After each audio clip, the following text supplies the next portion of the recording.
Hallo liebe Freunde der Füße, es ist soweit. Der neue Vertrag ist da, gültig ist er ab 01.01.2021. Der Vertrag ist geschlossen worden zwischen den Krankenkassen und den Vertretern der Podologie.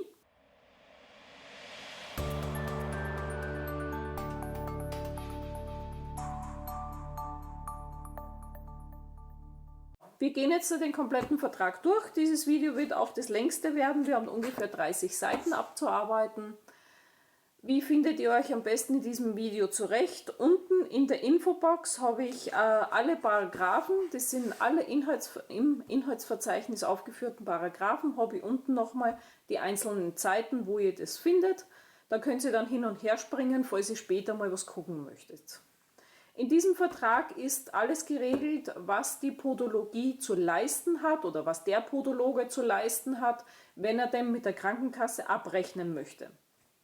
Also wir haben als erstes den Vertrag und danach haben wir noch 5 Anlagen. Anlage 1 Leistungsbeschreibung, Anlage 2 die Vergütung, Anlage 3 notwendige Angaben auf der Heilmittelverordnung und einheitliche Regelung zur Abrechnung Ärzte.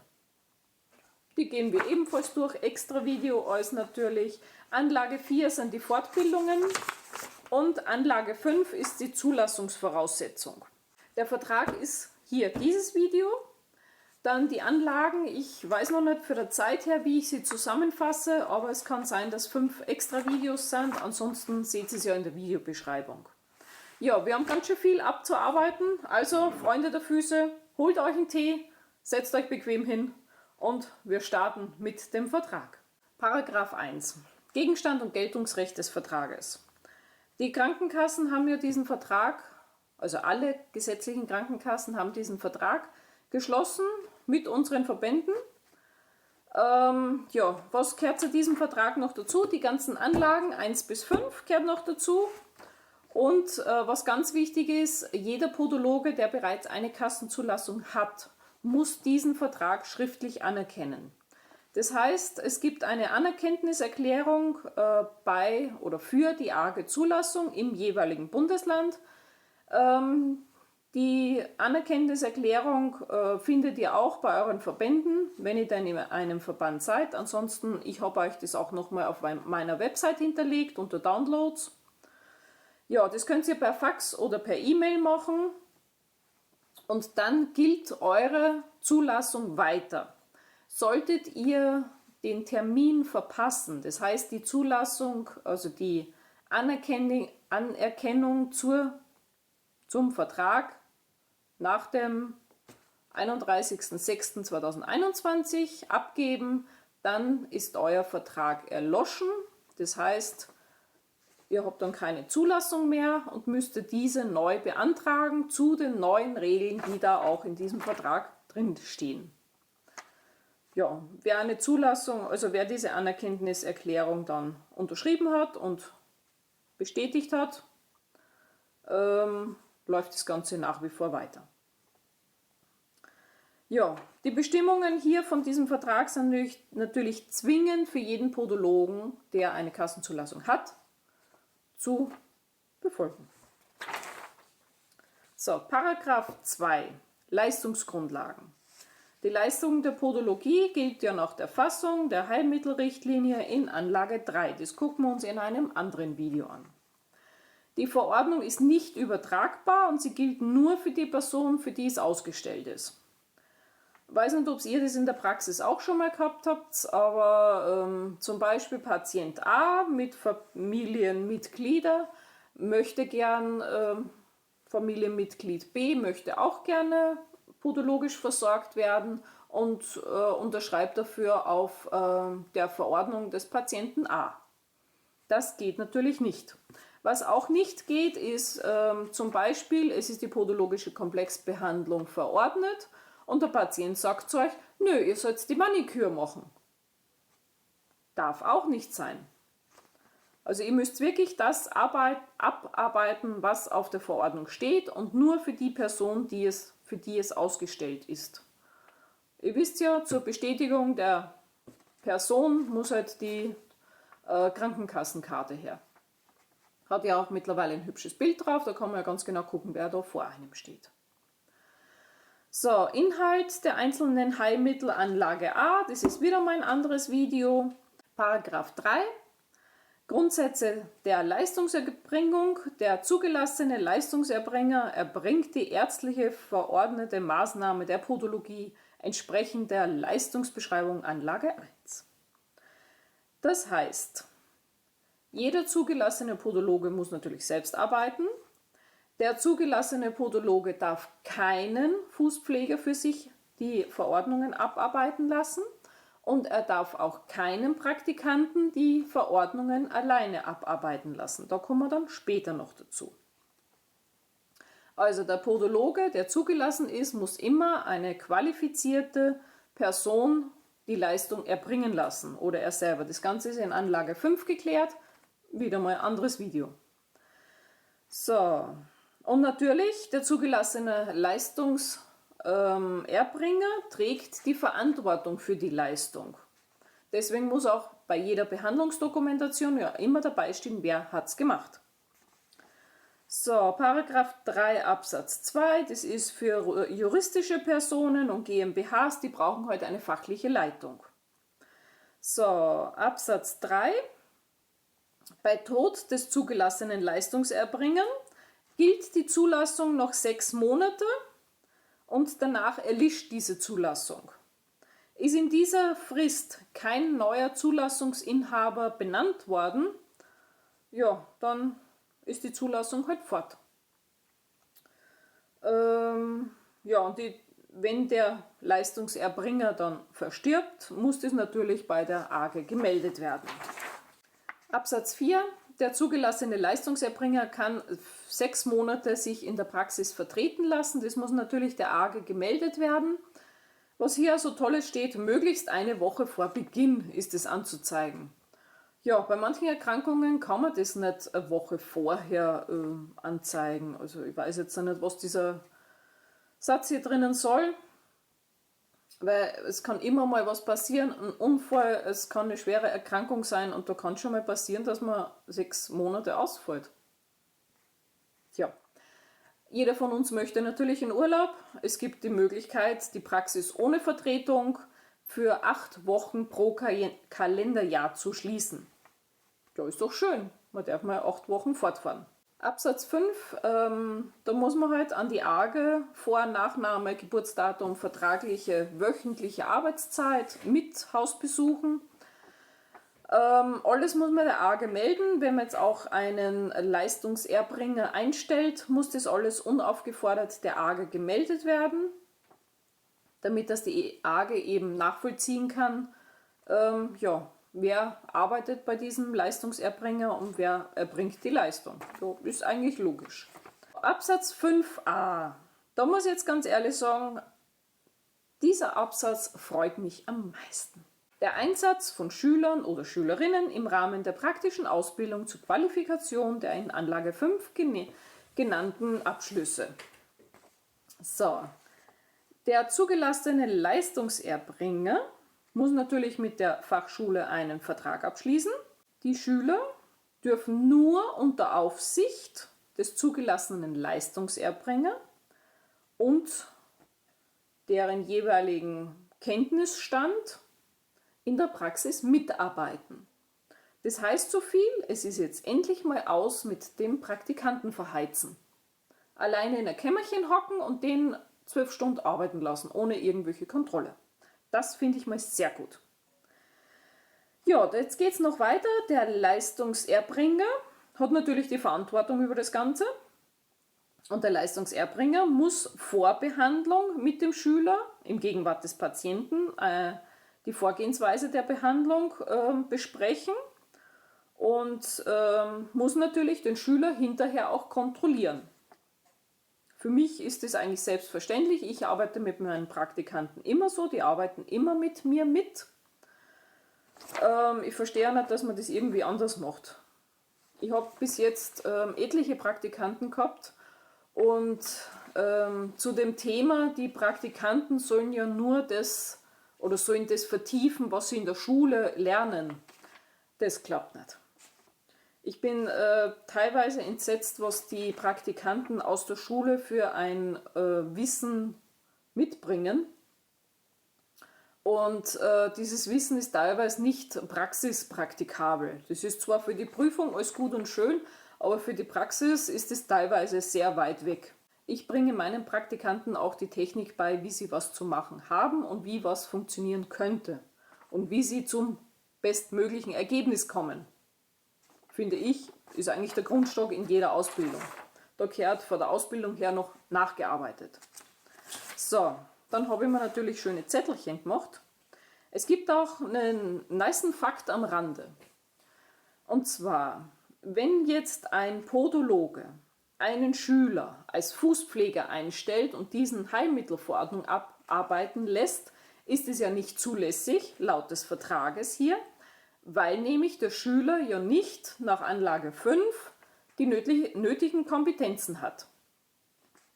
So, was ist, wenn ich jetzt den Schüler als Podologen einstelle? Genau dasselbe. Der Schüler ist kein Podologe. Wenn ich den jetzt als Podologe einstelle, hat der Schüler aber trotzdem nicht die in Anlage 5 geforderten Kenntnisse.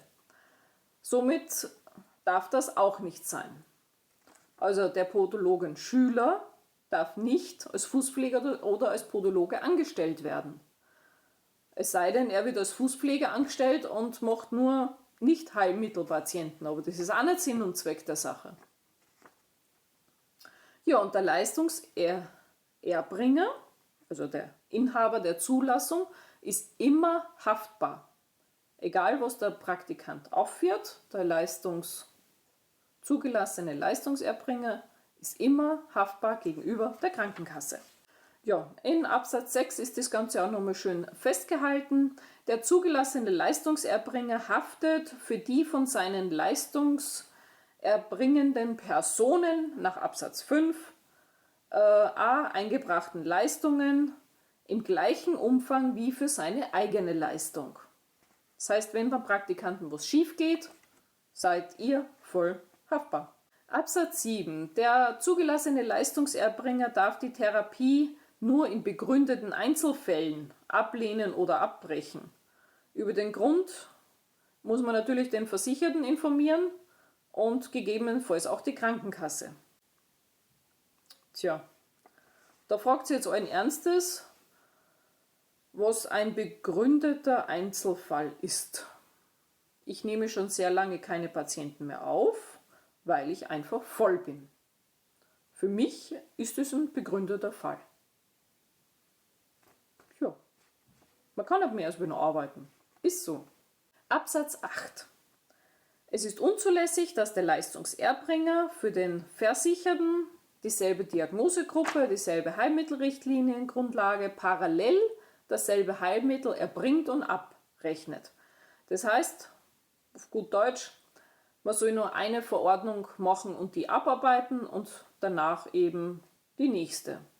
Das heißt, es geht nicht, dass man 2 Verordnungen hat. Auf der Verordnung habe ich den Termin jetzt, auf der anderen Verordnung den Termin in 3 Wochen und so hin und her springen. Das geht nicht.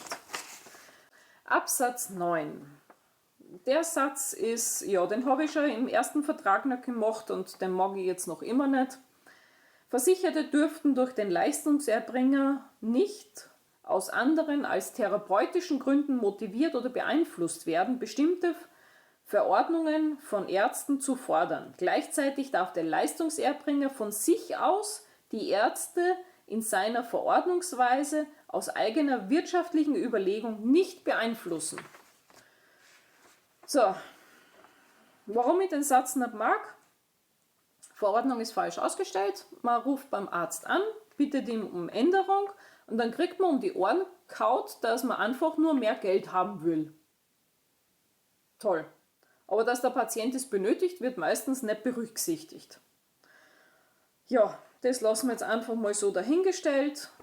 Absatz 10.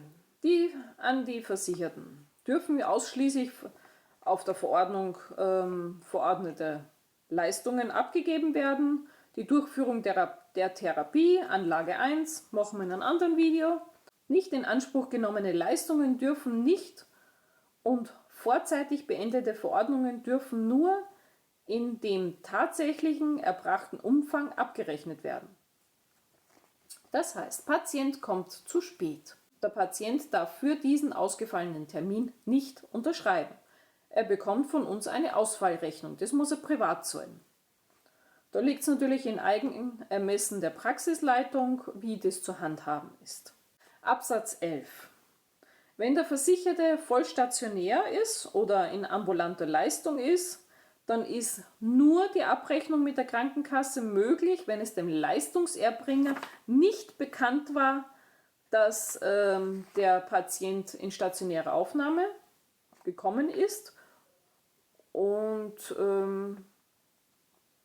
Aber die Abrechnung am Aufnahme- und am Entlassungstag, das funktioniert. Das hat vorher auch nicht funktioniert, aber das funktioniert. Hat nämlich den Grund. Der Patient zum Beispiel kommt morgens zum Termin, mittags hat er einen Herzinfarkt, kommt ins Krankenhaus. Ja, eigentlich haben wir die Leistung am Vormittag erbracht und wir wissen ja nicht, dass der Patient am selben Tag noch ins Krankenhaus gekommen ist. Ja, woher nach?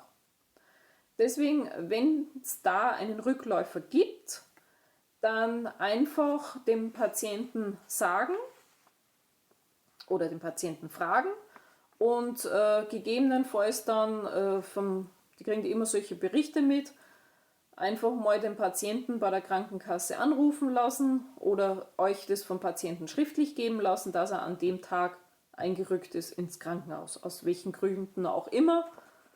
Aber das finde ich schon mal gut, weil da hat es nämlich etliche Absetzungen gegeben, schon. Jetzt sind diese Absetzungen unberechtigterweise, weil wir wissen ja nicht, was der Patient nachher dann meistens macht. Absatz 12. Die Dokumentation müssen wir natürlich erbringen. Die Leistungsbeschreibung, Anlage 1, Ziffer 4. Und wir müssen kontinuierlich je Behandlungseinheit fortzuschreiben. Ja, das machen wir eigentlich immer. Der zugelassene Leistungserbringer hat die sichere Aufbewahrung unter der Einhaltung der ganzen Datenschutzbestimmungen zu gewährleisten. Ja, natürlich.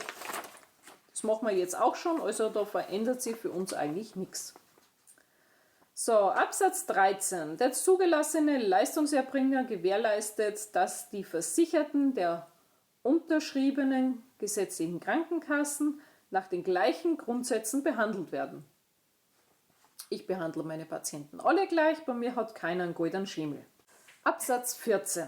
Klarstellend halten die Vertragspartner fest, dass der zugelassene Leistungserbringer und den ganzen anderen Leistungserbringern in seiner Praxis die Vorschriften des Medizinproduktegesetz, der Medizinproduktebetreiberverordnung und alle weiteren daraus ergebenen Hygienevorschriften in der jeweiligen gültigen Fassung beachten.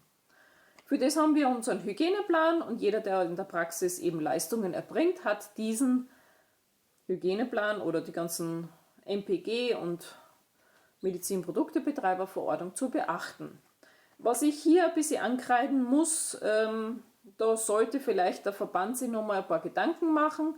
Ich würde das Ganze ausweiten und zwar jeder, der in hygienischen Maßnahmen tätig ist, das heißt auch die Bürokräfte. Die sollten auch diesen also Hygienenachweis haben, denn mir ist schon oft genug zu Ohren gekommen, dass diejenigen zwar keine Leistung am Patienten erbringen, aber nebenbei die ganze Aufbereitung machen. Das wäre nicht schlecht, wenn man das irgendwie ergänzen könnte. Meiner Meinung nach. Paragraph 4. Hausbesuche. Hausbesuche sind ja ein umstrittenes Thema. Manche machen Hausbesuche, manche nicht. Und damit ist jetzt Schluss. Denn eigentlich sind wir laut dem alten Vertrag sowieso schon verpflichtet, Hausbesuche zu machen. Aber hier steht es auch nochmal. Ganz dick habe ich mir das angestrichen. Der zugelassene Leistungserbringer ist verpflichtet, die Durchführung der ärztlich verordneten Hausbesuche sicherzustellen. Wenn der Wohnort des Versicherten im Radius von 5 Kilometer ist. Das heißt, ihr müsst keine 20 Kilometer mehr Hausbesuch fahren. Den Umkreis von 5 Kilometer finde ich für die Praxis eigentlich angemessen. Gut, wenn man jetzt in der Stadt ist, sind 5 Kilometer, ja, manchmal auch eine halbe Stunde Fahrt und am Land muss man oft weiter als 5 Kilometer fahren. Aber da es ja nur mal eine Pauschale gibt, eine Hausbesuchpauschale, also kein Kilometergeld mehr, ja, haben die das einfach damit so abgegolten. Paragraph 4 Absatz 2. Eine zugelassene Praxis kann Podologen anstellen, ohne denen eigene Räume zur Verfügung zu stellen, wenn der angestellte Podologe nur im Hausbesuch tätig ist. Und das Ganze geht auch nur dann, wenn ein Podologe in der Praxis ist und einer im Hausbesuch. Hat man 2 Podologen in der Praxis, kann man 2 im Hausbesuch anstellen. Rein Hausbesuch, das heißt, die dürfen dann nicht in der Praxis mitarbeiten. Sie müssen aber organisatorisch natürlich an die Praxis angebunden sein, weil irgendwo müssen die ja auch ihre ganzen Instrumente aufbereiten. Und natürlich, der Leistungserbringer ist wieder ordnungsgemäße Aufgabenerfüllung, muss der gewährleisten. Wie immer. Paragraph 5 Absatz 1. Die angegebene Leistung muss auf der Rückseite im Wortlaut mit Angabe Datum und Initialen des Leistungserbringer dargestellt werden und muss vom Versicherten unterschrieben werden. Gut, da hat sich jetzt nichts anderes ergeben und die kleinen Häkchen, was da immer so Strich, 2 Striche nach unten und den Strich in der Länge, das darf nicht sein. Das heißt, das Ganze muss im Wortlaut sein. Abkürzungen hoffe ich ja doch, dass das funktionieren, ist jetzt hier nicht angeführt. Der Versicherte darf auch keine Globalunterschrift im Voraus nehmen. Zum Beispiel, Patient bringt die Verordnung, sie ist schon 6-mal unterschrieben. Das darf nicht sein. Der Patient muss es jedes Mal, wenn er kommt, quittieren. So, Absatz 2. Wenn der Versicherte selber jetzt nicht in der Lage ist zu unterschreiben, darf eine Betreuungsperson unterschreiben. Das ist das Pflegepersonal in sozialen Einrichtungen, kann das sein, oder Ehegatte, Ehegattin. Das Ganze muss auf der Rückseite natürlich auch dokumentiert werden. Das heißt, wir haben ja 6 Sachen verordnet. Und wenn jetzt 3-mal die Frau unterschreibt und 3-mal unterschreibt der Mann, muss man dann drunter schreiben, 3 Unterschriften Ehemann, 3 Unterschriften Ehefrau oder gesetzlicher Vertreter, so und so viele Unterschriften, damit das da, ich vermute mal, kein Schindluder getrieben wird. Absatz 3. Der zugelassene Leistungserbringer darf nicht in Vertretung des Patienten oder der Betreuungsperson unterschreiben. Ja, ist doch klar. Als ob wir das tun würden. Gut, aber es muss ja alles vertraglich geregelt werden. Absatz 4. Hat man jetzt Patienten, die jünger als 10 Jahre alt sind, kann der gesetzliche Vertreter unterschreiben, Vater, Mutter oder Betreuungsperson. Ist der Patient älter als 10 Jahre, kann er selbst unterschreiben. Paragraph 6. Beginn der Behandlung. Also mit der Behandlung der Versicherten oder das Abarbeiten der Verordnungen darf sowieso erst begonnen werden, wenn die Zulassung erteilt ist durch die Arbeitsgemeinschaft. Ja, dazu ist eigentlich nichts dazu zu sagen. Absatz 3. Die Dringlichkeit, also der Arzt darf die Dringlichkeit der Behandlung verordnen. Dann ist die Verordnung 14 Tage gültig. Kalendertage, nicht Arbeitstage, ja. Es gibt auch noch Behandlungen im Rahmen des Entlassungsmanagements. Da muss man die Behandlung innerhalb von 7 Kalendertagen nach Entlastung gewährleisten. Ja, in den ganzen normalen Fällen ist, so wie es jetzt auch schon ist, die Verordnung ist 28 Kalendertage nach Ausstellung gültig, nicht Arbeitstage. Ja, merkt euch das, 28 Kalendertage, ganz wichtig. Der Arzt hat auch keine Möglichkeit mehr, diese 28 Tage zu verlängern. Absatz 4. Kann die Heilmittelverordnung in genannten Zeiträumen nicht begonnen werden, verliert die Verordnung ihre Gültigkeit. Das ist dasselbe, was wir bis jetzt auch schon immer gehabt haben. Zu alte Verordnungen, einfach Patienten sagen, er muss eine neue bringen. Ist so. Paragraph 7 Absatz 1. Wenn der Behandler jetzt erkennt während der Behandlung, dass das Therapieziel nicht erreicht werden kann oder der Patient negativ auf die Therapie reagiert, muss man natürlich den Arzt dann informieren und die Therapie unterbrechen. Absatz 2. Wird im Verlauf der Therapie das angestrebte Therapieziel vor der vollständigen Inanspruchnahme der Verordnung erreicht, ist die Therapie zu beenden. Meiner Meinung nach hat man bei einem Patienten mit Diabetes oder Polyneuropathie oder neurologischen Erkrankungen ja, das Therapieziel sowieso immer anzugleichen.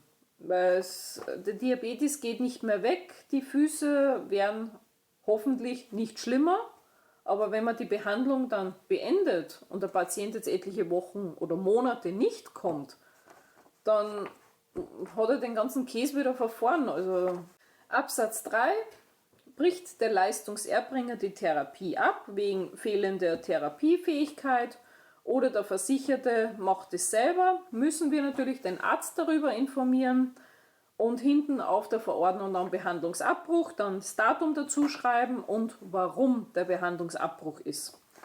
Ja, bei mir ist das gängigste zurzeit wegen Corona.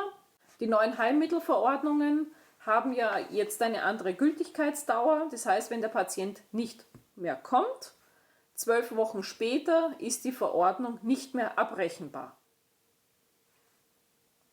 Das heißt, ihr müsst regelmäßig, am besten einmal im Quartal, eure ganzen Karteileichen überprüfen, ob ihr da irgendwelche drin liegen habt. Natürlich ist der natürlich ist der Arzt darüber zu informieren, wenn jetzt da ein Abbruch ist. Hinten einfach draufschreiben, wegen Krankheit nicht mehr gekommen. Was schreibe ich denn noch drauf? Ja, Patient verstorben, ist auch des Öfteren mal. Ja, dem ist auch jetzt nichts mehr hinzuzufügen. Absatz 4 ist wieder das Entlassungsmanagement. Behandlung innerhalb von 7 Tagen. Ja gut, sonst verliert die Verordnung ihre Gültigkeit. Habe ich jetzt noch nicht gehabt. Wer das gehabt hat, also falls ein Patient aus dem Entlassungsmanagement kommt, vom Krankenhaushalt direkt zu euch überwiesen ist, müsst ihr das innerhalb von 7 Tagen gewährleisten, wenn ihr ihn annehmt.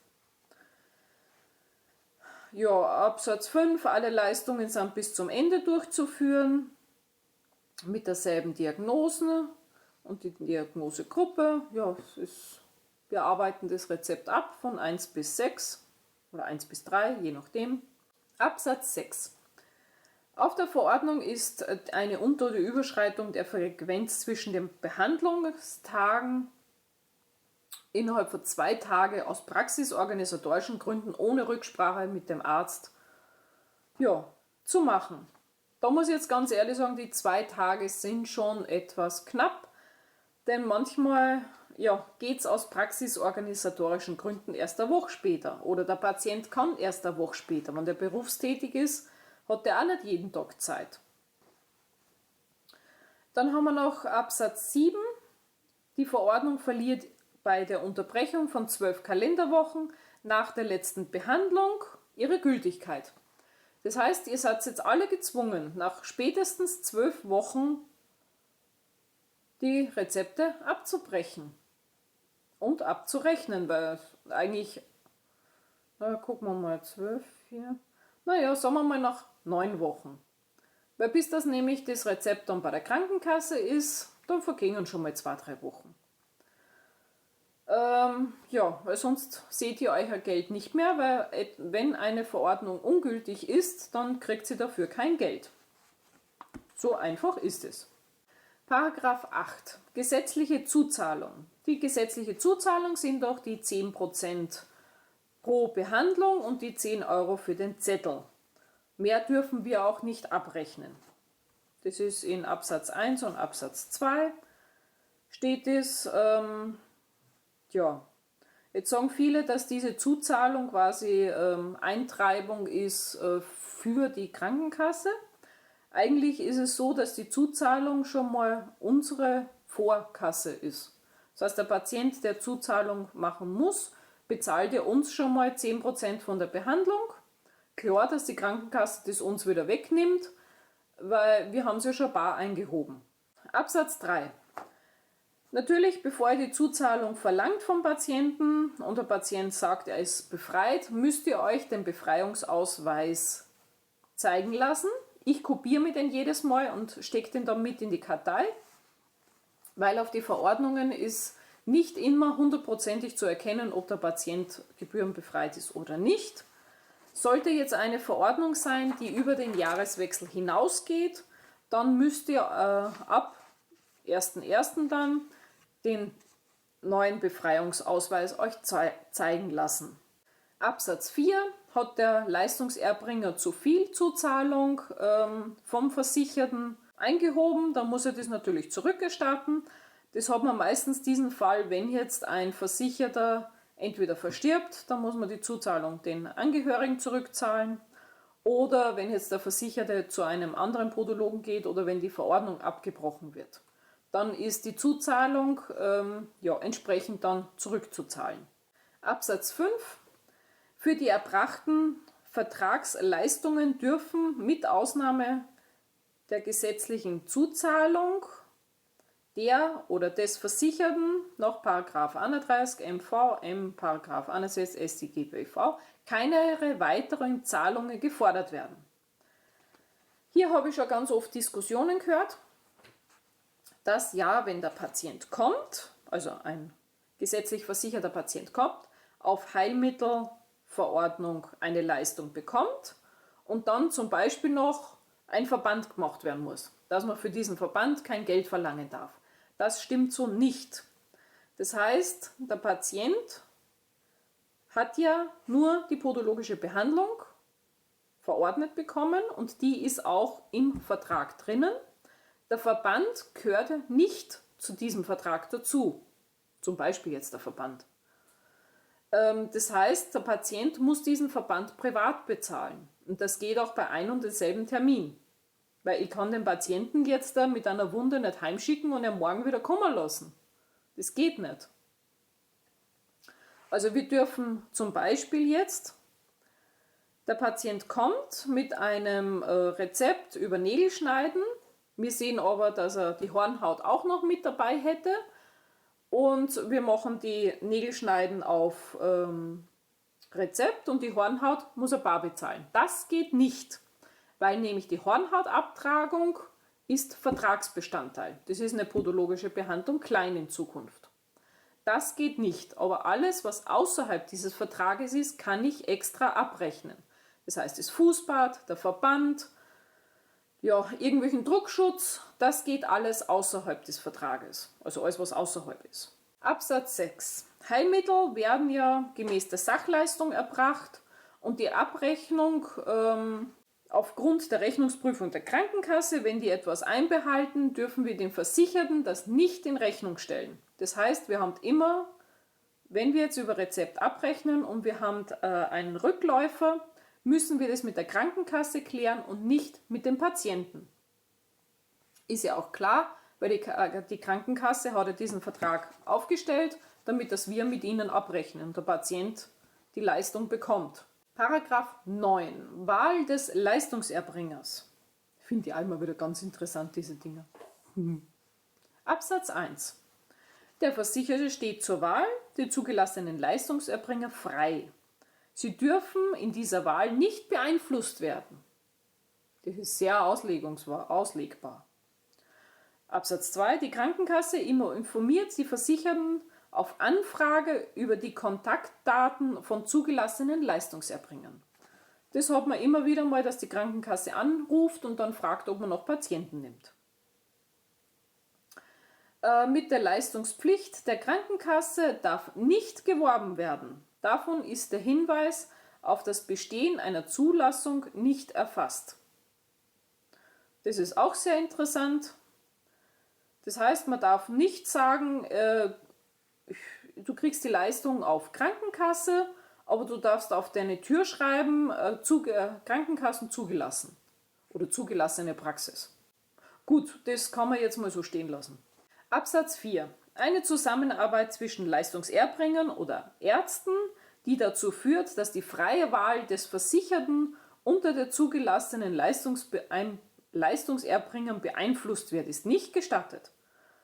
Auf die Geltung des Absatzes, also Paragraphen 128 Absatz 5b SGBV wird hingewiesen.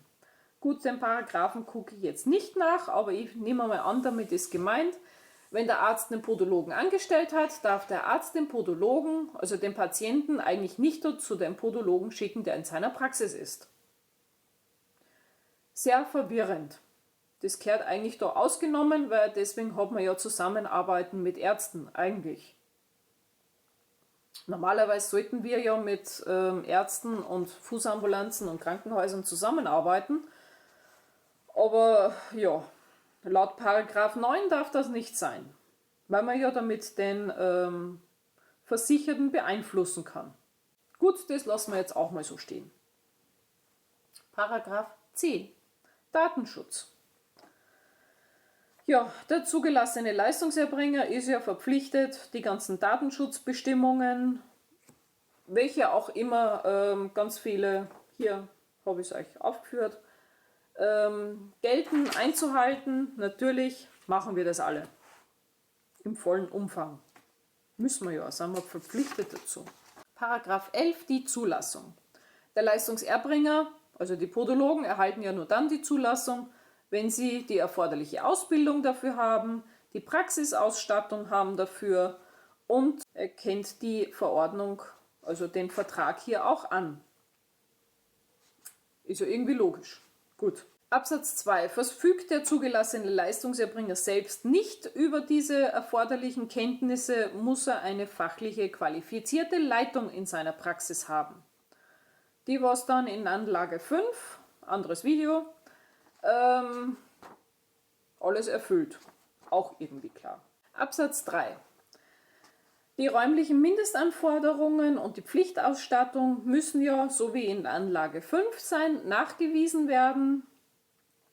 Bei interdisziplinären Praxen sind die Zulassungsanforderungen des jeweiligen Vertrages. Im Falle eines Verkaufs ohne Verlegung wird dann nur geprüft, ob der neue Praxisinhaber die Anforderungen erfüllt.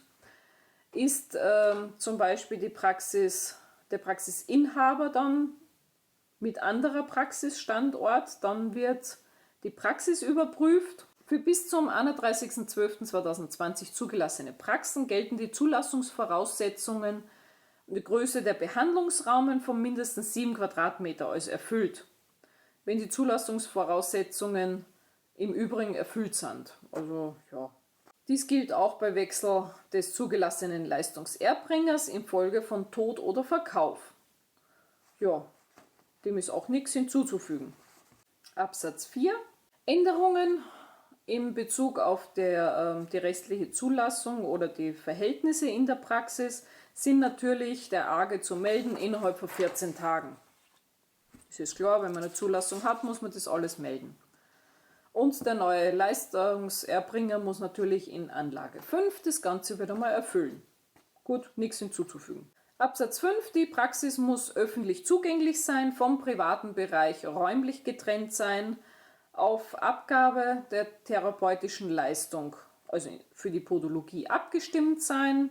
Absatz 6. Sofern während der Öffnungszeiten in der Praxis oder angegrenzt an der Praxis weitere Leistungen außerhalb der in Absatz 5 genannten Tätigkeitsfeldern angeboten werden, muss neben der ungestörten Heilmittelabgabe gewährleistet sein, dass der Versicherte die Leistungen auch erhält, ohne dafür diese weiteren Leistungen separat vorzuhaltenen Räumlichkeiten oder Bereiche betreten zu müssen.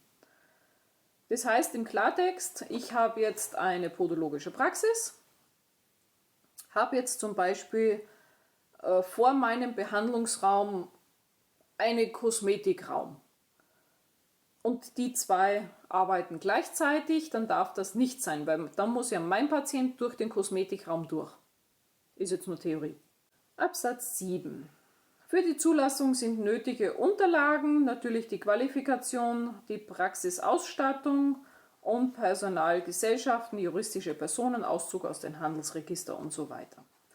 Das Ganze könnt ihr auch bei der AGE abfragen, was die haben wollen für die Zulassung. Da gibt es einen ganzen dicken Packen, was ihr da ausfüllen müsst.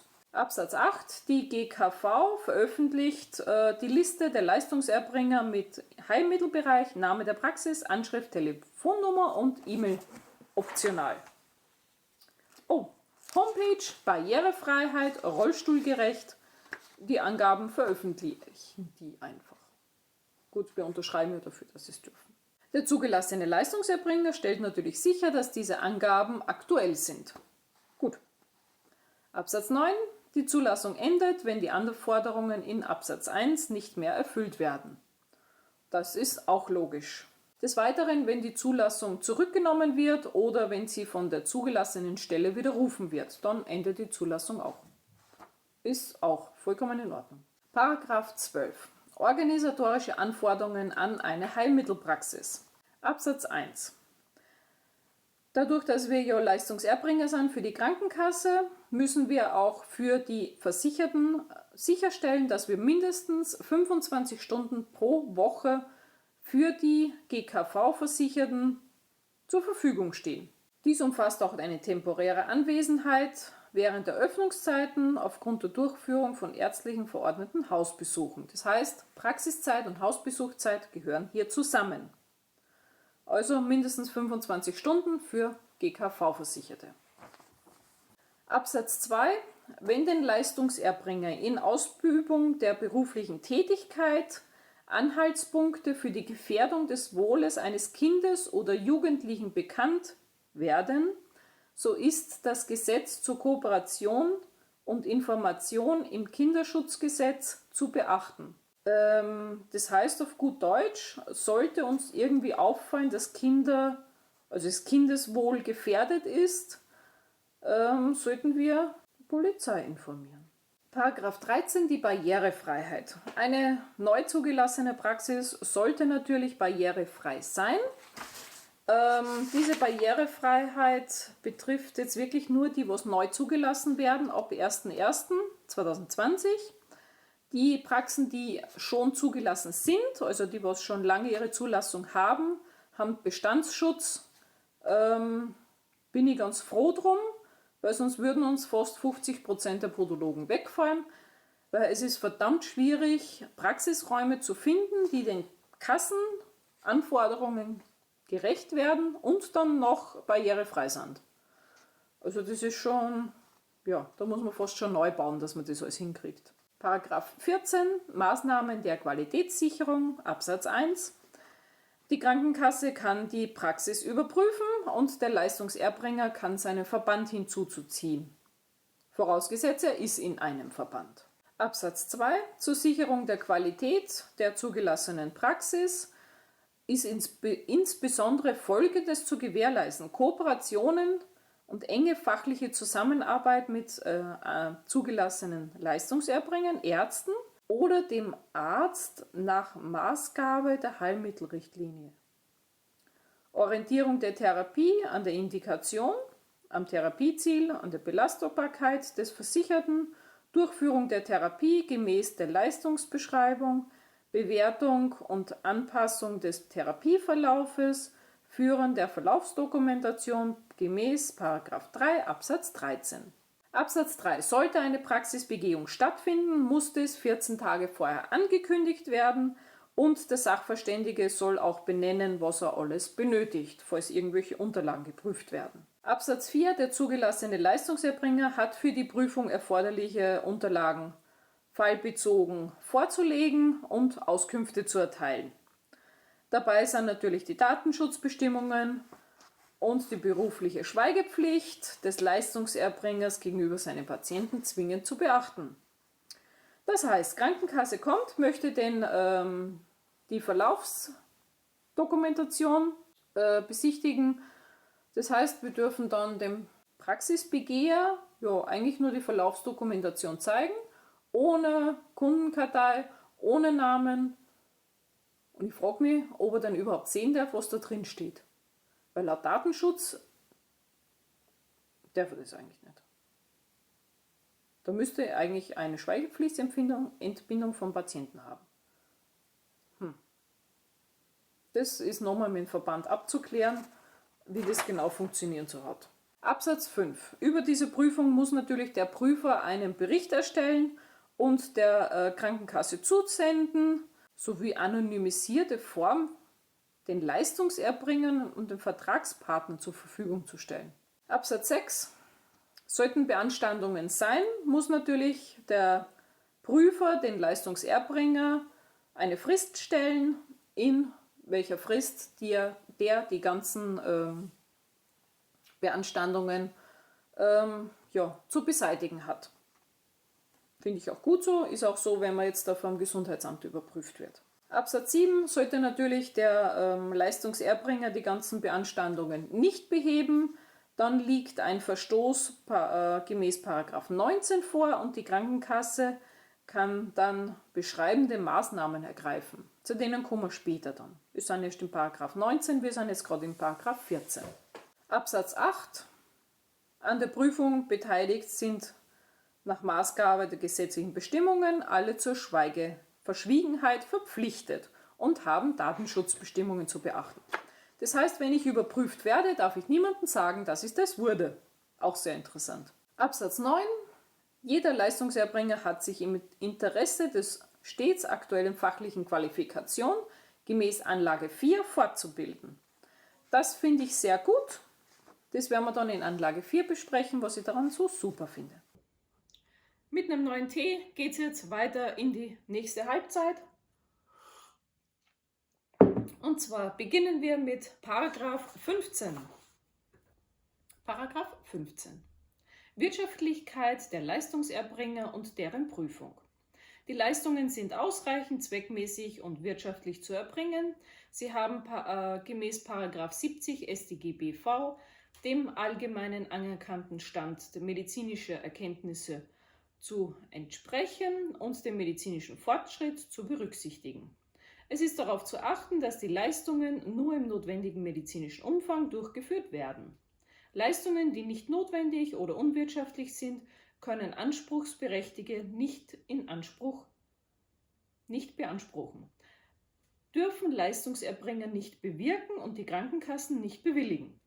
Absatz 2 Kriterien einer wirtschaftlichen Leistungserbringung sind insbesondere Abstimmung des podologischen Therapieplans, vertragsärztliche Therapiezieldefinition unter Berücksichtigung der Verordnungen des Heilmittels, Anwendung des verordneten Heilmittels gemäß Leistungsbeschreibung, Inhalt von Umfang und Zusammenarbeit mit der verordneten Ärztin, dem verordneten Arzt, fristgerechter Behandlungsbeginn, Therapiezeit je nach Therapieeinheit, Therapiedauer bis zur Einreichung des Therapieziels, Therapiefrequenz, Status, Zustand und Kooperation mit dem oder der Versicherten und Durchführung von Hausbesuchen.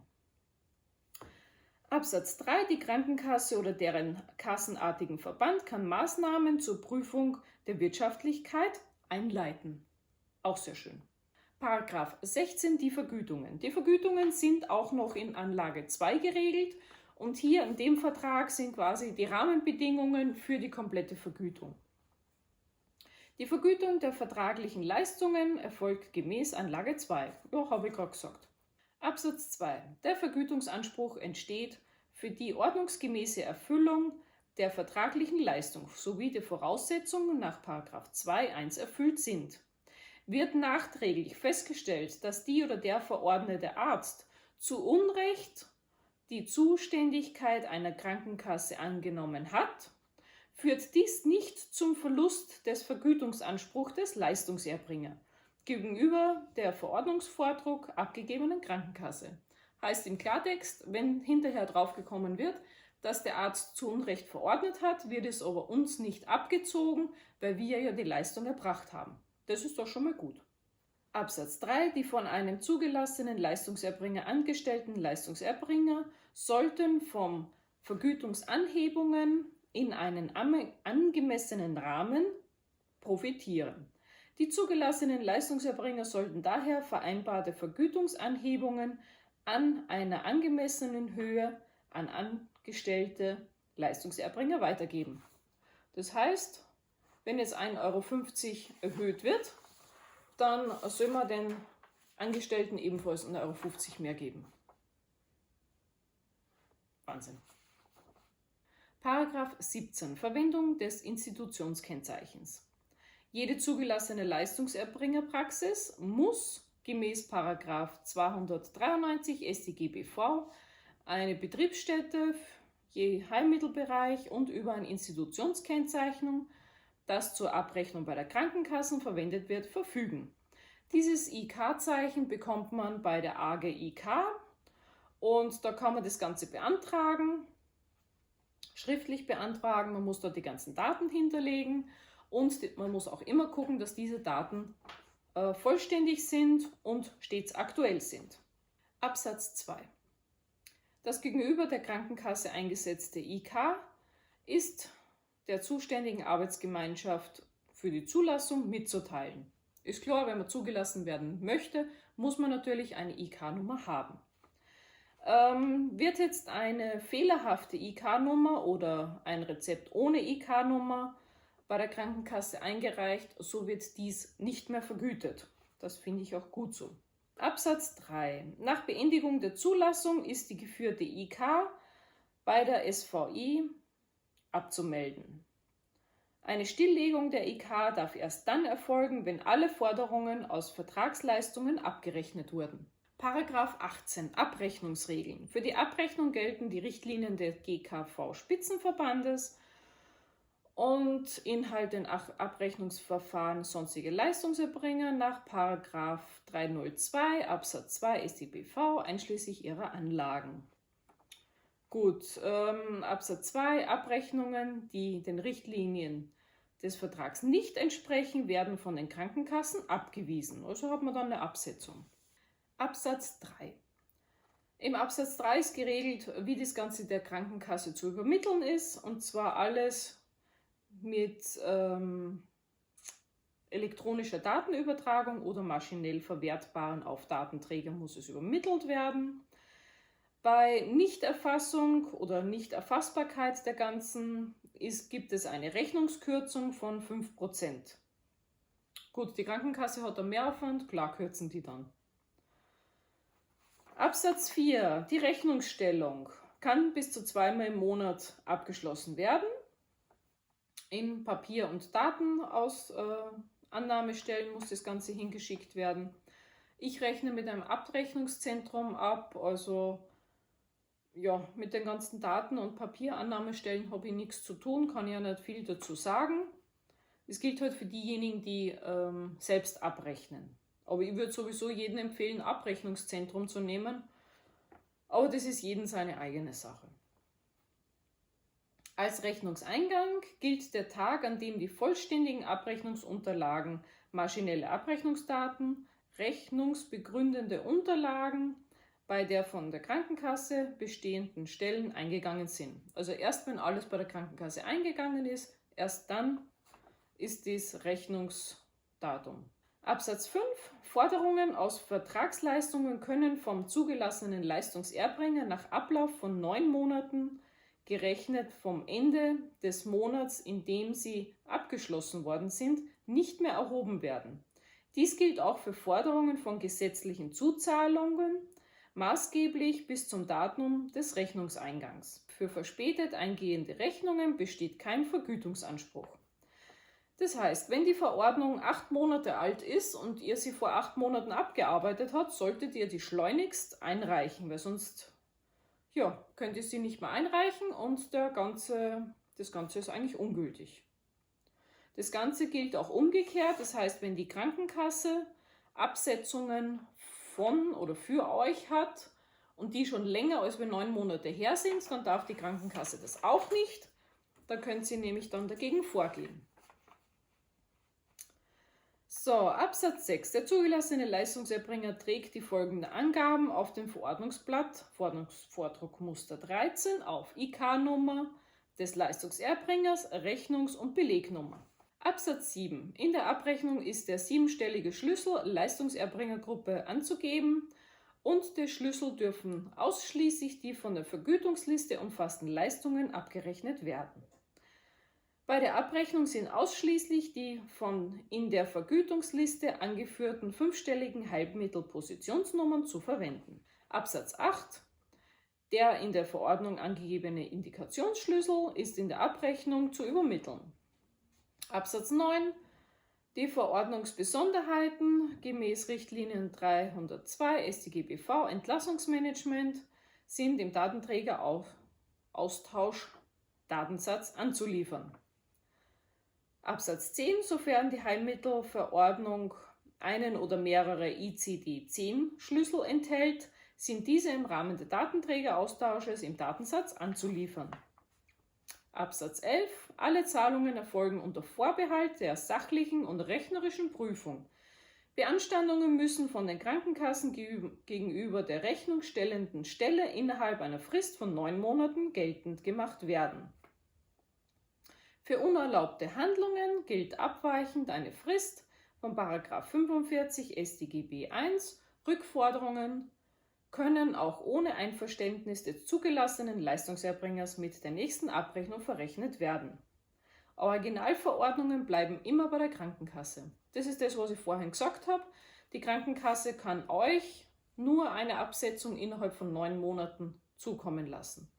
Und das Ganze wird sowieso nach wie vor jetzt schon gegengerechnet mit der folgenden Rechnung. Also da hat sich nichts, bis auf die 9 Monate hat sich da nicht viel geändert.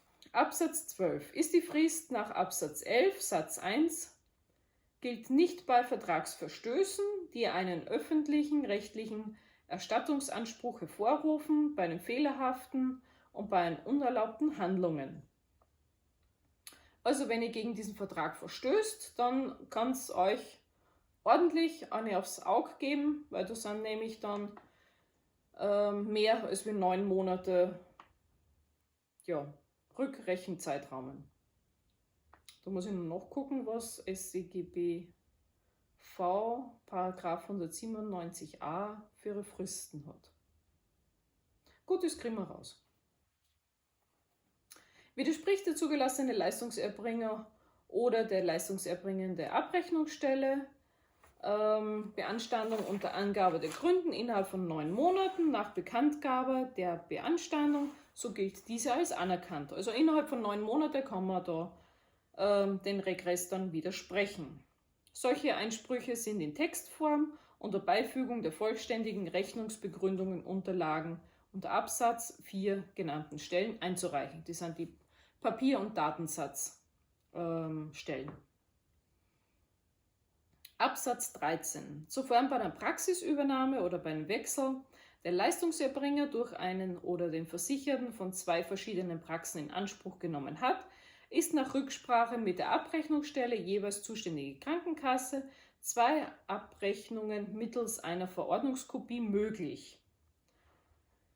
Dies ist auf den beiden Verordnungen Original und Kopie entsprechend zu dokumentieren. Die Leistungsbestätigung muss auf der jeweils zur Abrechnung eingereichten Unterlage erfolgen.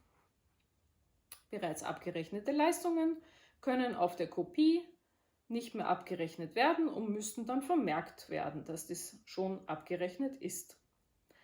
Da muss ich jetzt ganz ehrlich sagen, wenn jetzt ein Patient von einem anderen Podologen kommt, dann nehme ich nicht das Rezept vom anderen Podologen. Nee, der Patient muss bei mir dann ein neues Rezept mit Erstverordnung bringen. Achso, Erstverordnung gibt es nicht mehr. Muss dann ein neues Rezept bringen.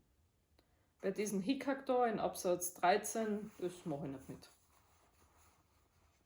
Absatz 12a, nein, das sollte eigentlich heißen Absatz 13a.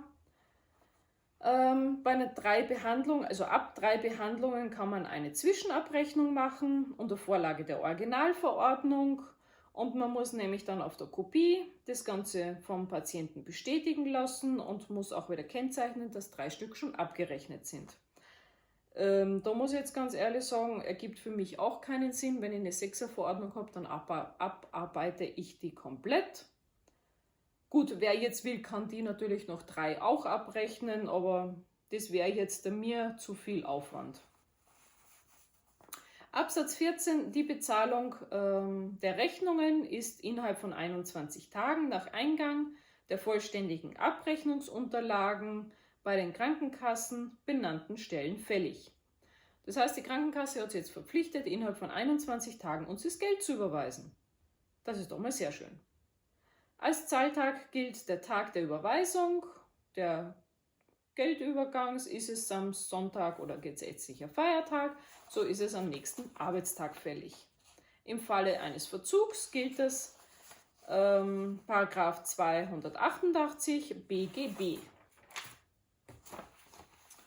Absatz 15. Überträgt man die Abrechnung einer Abrechnungsstelle, muss, falls man diese Abrechnungsstelle ändert, muss man das Ganze der Krankenkasse melden und natürlich muss man auch alles gewährleisten mit der DSGVO und alles. Und wir sind verpflichtet, dass die Abrechnungsstelle das alles einhält. Finde ich wunderbar. Absatz 16. Hat der Leistungserbringer eine Abrechnungsstelle mit Inkassovollmacht, dann muss die Zahlungen über die Abrechnungsstelle abgewickelt werden. Und falls jetzt irgendwelche Rückläufer kommen, muss man das auch über die Abrechnungsstelle dann beanspruchen oder beanstanden und nicht bei der Krankenkasse direkt. Absatz 17. Verordnungen für Versicherte, die Kostenerstattung gewählt haben, können von zugelassenen Leistungserbringern nicht mit den Krankenkassen abgerechnet werden. Die Rechnungsstellung des zugelassenen Leistungserbringers erfolgt direkt an den Versicherten.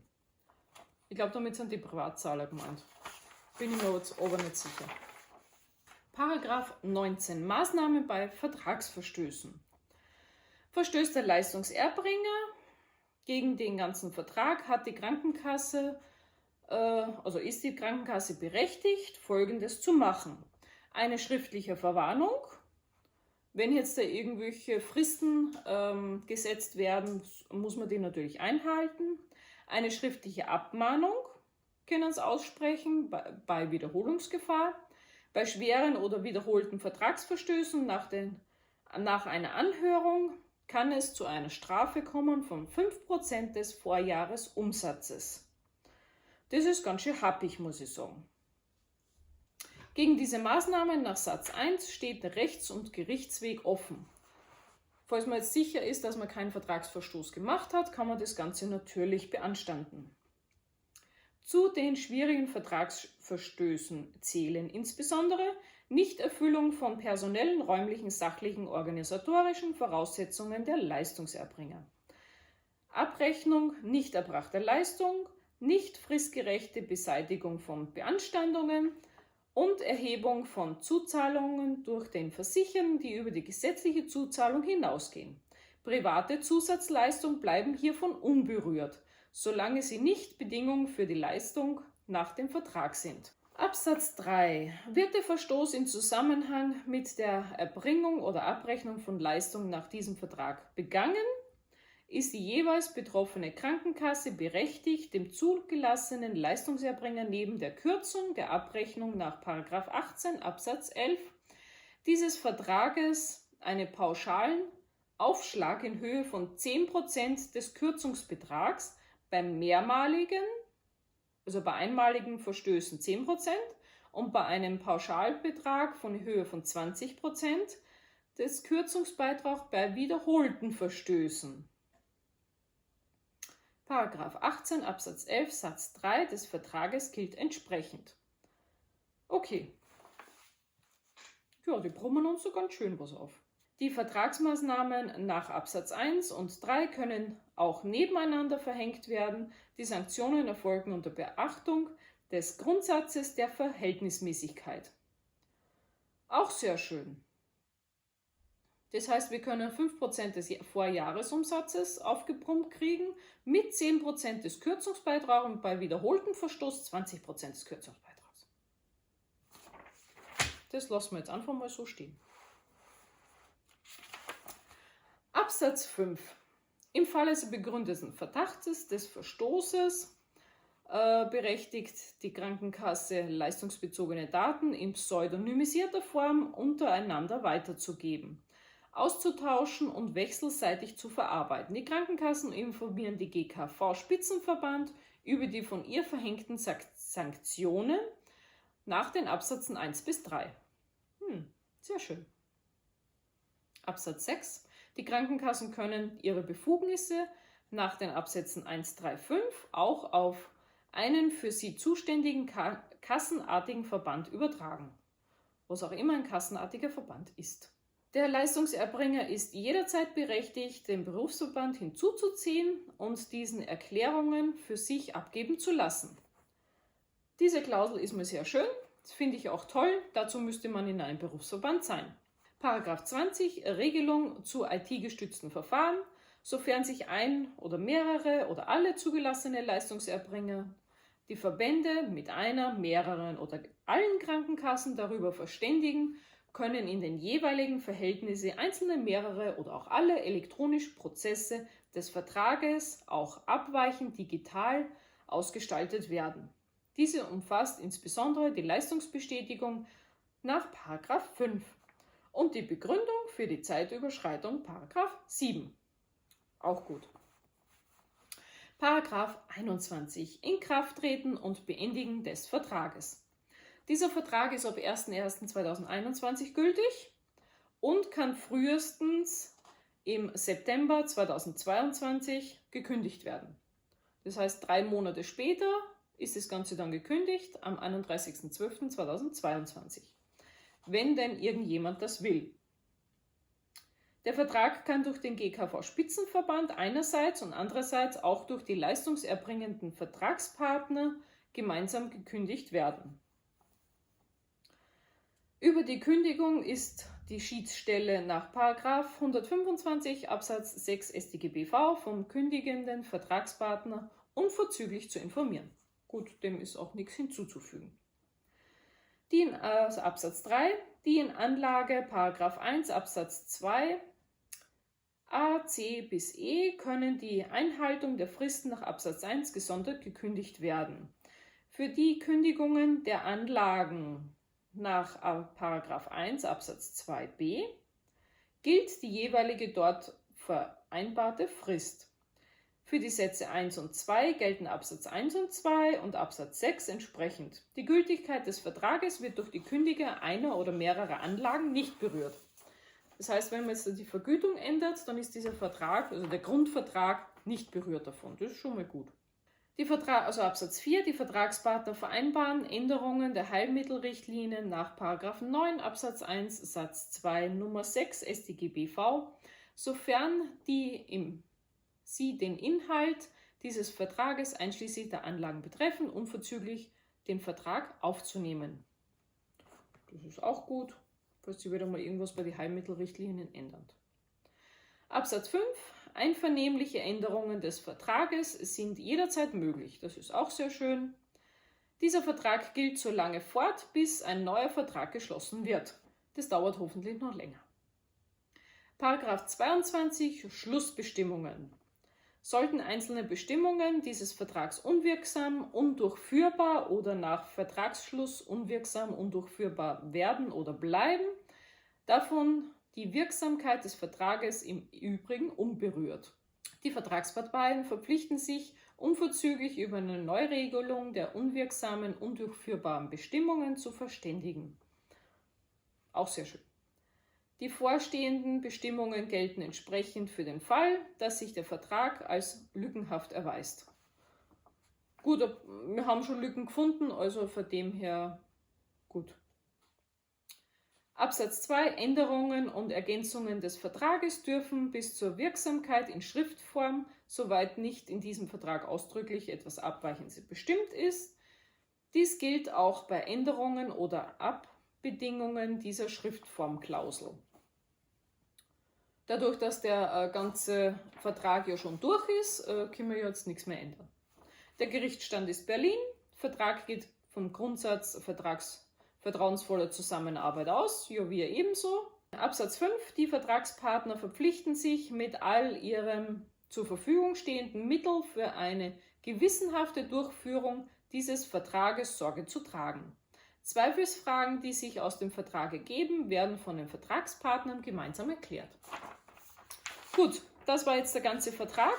Das ganze Video ist ziemlich lang geworden. Ich habe auch noch ein Video gemacht, wo ich das Ganze zusammenfasse. Für diejenigen, die nicht den ganzen Vertrag mit durchgehen wollen. Die ganzen Paragraphen gibt es in einer Extra-Liste. Und zwar findet ihr die Extra-Liste auf meiner Homepage unter Downloads. Da könnt ihr alles runterladen, was jetzt da die ganzen Paragraph so und so, StGBV und BGB und welche Gesetze da noch so quer verlinkt drinnen sind. Weil manchmal ist es auch ganz gut, wenn man das weiß. Gut. Ich hoffe, das Video war nicht zu lange und ihr seid noch nicht eingeschlafen. Ja, mein Fazit oder mein Resümee zu dem Rahmenvertrag. So schlimm, wie es dargestellt worden ist, ist es nicht geworden. Ja, die Vertragsstrafen sind happig, aber andererseits wenn man, wenn man Verträge bricht, dann soll es auch Strafen geben, finde ich. Wenn das Ganze natürlich unbegründet ist, kann man dagegen vorgehen, keine Frage. In diesem Vertrag sind auch manche Sachen aufgenommen, die mich sehr freuen und manche, die ich eher zweifelhaft finde, aber naja, man kann es nicht allen recht machen, ist halt nun mal so. Gut, wir sehen uns im nächsten Video, wo es dann weitergeht. Bis zum nächsten Mal, eure Podologin Andrea. Tschüss. Ach so, abonnieren nicht vergessen, Daumen hoch, unbedingt.